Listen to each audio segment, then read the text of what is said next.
चुकीच्या जीवनशैलीमुळे कॅन्सर शरीरामध्ये हळूहळू वाढू शकतो. कॅन्सर अचानक होत नाही. तो अनेक वर्ष चुकीच्या सवयी, अयोग्य आहार, ताणतणाव आणि प्रदूषण यांच्या परिणामांमुळे पेशीमध्ये झालेल्या बदलांमुळे होऊ शकतो. कॅन्सर म्हणजे नेमकं काय? तर आपल्या शरीरामध्ये लाखो पेशी असतात.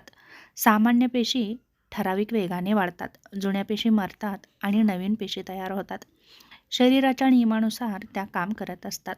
कॅन्सरमध्ये पेशींच्या DNA मध्ये बिघाड होते आणि पेशी अनियंत्रितपणे वाढू लागतात आणि तेथे गाठ तयार होते आणि ही इतर अवयवांमध्ये पसरू शकते. आपल्या चुकीच्या जीवनशैलीमुळे कॅन्सर कसा वाढतो? तर पहिलं म्हणजे तंबाखू आणि धूम्रपान. यामुळे कसं नुकसान होतं? तर सिगारेट, तंबाखूमध्ये 70% कॅन्सरकारक रसायने असतात. ही रसायने DNA ला थेट नुकसान करतात आणि पेशींची दुरुस्ती प्रक्रिया बिघडते आणि याचा परिणाम म्हणजे फुफ्फुसाचा कॅन्सर, तोंड, घसा, अन्ननलिकेचा कॅन्सर होतो. त्याचप्रमाणे मूत्राशयाचा कॅन्सर. तंबाखू हा सर्वात मोठा टाळता येण्याजोगा कॅन्सरचा आजार आहे.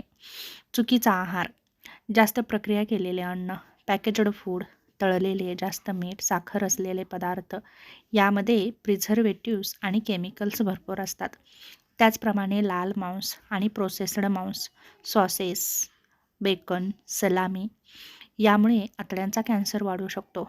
फळे भाज्यांची कमतरता, अँटीऑक्सिडंट यामुळे कमी मिळतात. शरीरातील खराब पेशींवर नियंत्रण कमी होतं. चुकीचा आहार घेतला तर शरीरामध्ये सूज निर्माण होते आणि कॅन्सर वाढीसाठी पोषक वातावरण शरीरामध्ये निर्माण होतं. त्याचप्रमाणे लठ्ठपणा, जास्त वजनामुळे इन्सुलिन आणि हार्मोन्सचं असंतुलन होतं. शरीरामध्ये सूज वाढते. चरबीच्या पेशी काही हानिकारक रसायने तयार करतात आणि त्याचा परिणाम म्हणजे स्तनाचा कॅन्सर होतो, गर्भाशयाचा कॅन्सर होतो आणि याचा स्त्रियांना जास्त परिणाम भोगावा लागतो. त्याचप्रमाणे आतड्यांचाही कॅन्सर होऊ शकतो. दुसरं महत्त्वाचं म्हणजे व्यायामाचा अभाव.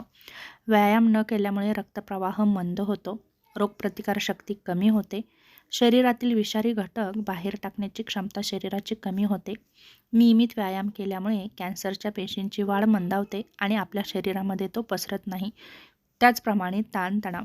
जर तुम्ही सततच ताण घेत असाल तर शरीरामध्ये कार्टिसोल नावाचं हार्मोन्स वाढतं, रोगप्रतिकारशक्ती कमी होते आणि पेशींची दुरुस्तीही कमी होते. त्याचप्रमाणे दीर्घ ताण शरीरात सूज आणि पेशींचं नुकसान करत असतो. झोपेची कमतरता. शरीर रात्री पेशींची दुरुस्ती करतं.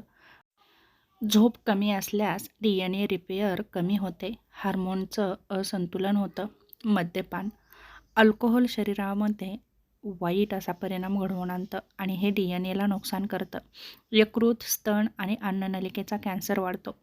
प्रदूषण आणि रसायनांचा संपर्क, जसं की वाहनांचा धूर, कीटकनाशके, प्लास्टिकमधील BPA हे सर्व शरीरातील ऑक्सिडेटिव्ह स्ट्रेस वाढवत असतात आणि आपल्या शरीराचं नुकसान करत असतात. तेव्हा यासारख्या गोष्टींपासून दूर राहणं खूप महत्त्वाचं आहे.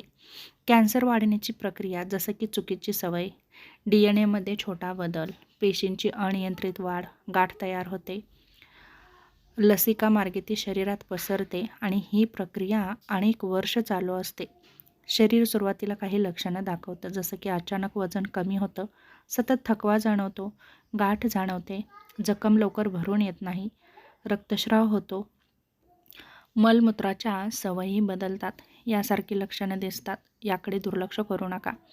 कॅन्सर टाळण्यासाठी तुम्ही काय करू शकता? तर पहिलं महत्त्वाचं म्हणजे तंबाखूचं व्यसन असेल तर ते पूर्णपणे बंद करा. दररोज 30 मिनिटाचा नक्की व्यायाम करा. ताजी फळे, भाज्या खा. साखर कमी खा. प्रक्रिया केलेले अन्नपदार्थ पूर्णपणे बंद करा. वजन नियंत्रणामध्ये ठेवा आणि 7 ते 8 तासाची चांगली झोप घ्या आणि आरोग्याची नियमित तपासणी करा.